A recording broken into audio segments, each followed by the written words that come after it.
Federal Aviation Agency and the CEOs and chief legal officers of all of the major airlines as well as their insurance companies, putting these aviation entities on notice that they have ignored and acted in contravention of their own federal aviation regulations, namely Part 14, Title 14 of the Code of Federal Regulations, Section 6513, and its guidance, which essentially prohibit the medical clearance of all pilots who have taken non-FDA approved products. As you may be aware, there are no FDA-approved COVID vaccinations commercially available right now in the United States, which essentially means that every single pilot flying right now who has been vaccinated for COVID-19 in the United States is flying with non-FDA-approved products in their system. These do not fly regulations and guidance, as they are known, clearly state, and I quote, do not issue, do not fly. Aviation medical examiners should not issue medical certificates to people who are using these classes of medications or products. Non-FDA, FDA approved less than 12 months ago.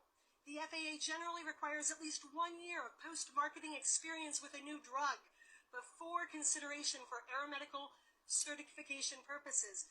This observation period allows time for uncommon but aeromedically significant adverse effects to manifest themselves. The reason for this prohibition cannot be overstated, and in fact was just delineated in the federal rules I cited to you. We cannot have aeromedically significant adverse events affecting these pilots while they are in the sky, because that doesn't just pose a risk to the pilot themselves, it poses a risk to every American, hundreds of Americans that are flying in that commercial jet with them. At this point, the FAA, all I can say is they have turned a blind eye, not just to the fact that these pilots are flying with newly approved products in their system that they should wait a year before allowing to occur, but with wholly unapproved FAA products in their system.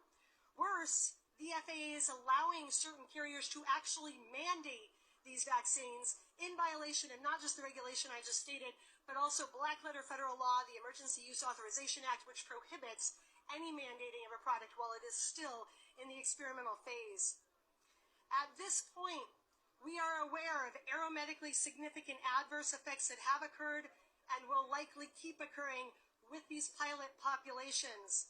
There was one pilot who will be speaking shortly who, once he got up in the sky, quote, felt an extreme burst of pressure in his brain, which caused him to become dizzy, shaking, nauseous, and then to essentially black out at the controls such that he had zero memory of landing that plane. You will hear from this pilot in just a moment. His name is Cody Flint. He is the father of 2 young children. His career has been wrecked. Everything he worked for has been wrecked by virtue of what you just heard. I'm going to quote to you as well another couple of pilot stories so you can understand the significance of what we are talking about. These stories were taken from the Vaccine Adverse Event Reporting System, also known as VAERS. On the morning of March 15th, 2021, I noted that I had no vision in my right eye. As a commercial pilot, I considered this to be an emergency. Different pilot. Symptoms began almost immediately: constant dizziness, body aches, overall weakness. Later, I woke up with severe chest pain and difficulty breathing. Another pilot.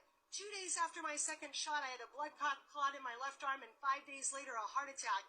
I'm a pilot with EKGs that I get yearly. I could go on at this point, but suffice to say that the list of severe adverse health effects is absolutely horrifying. We are talking myocardial infarctions, also known as a heart attack, atrial fibrillation, pericarditis, swelling of the sac around the heart, brain swelling, elevated intracranial pressure on the brainstem and spine, subarachnoid hemorrhages, also known as a stroke or a brain bleed, and blindness. Half of the pilots I just referenced had brain events occur. The other half had cardiovascular events occur, and in more than half of those pilot stories, those things were listed by VAERS or their doctors as being life-threatening, permanently disabling, or both.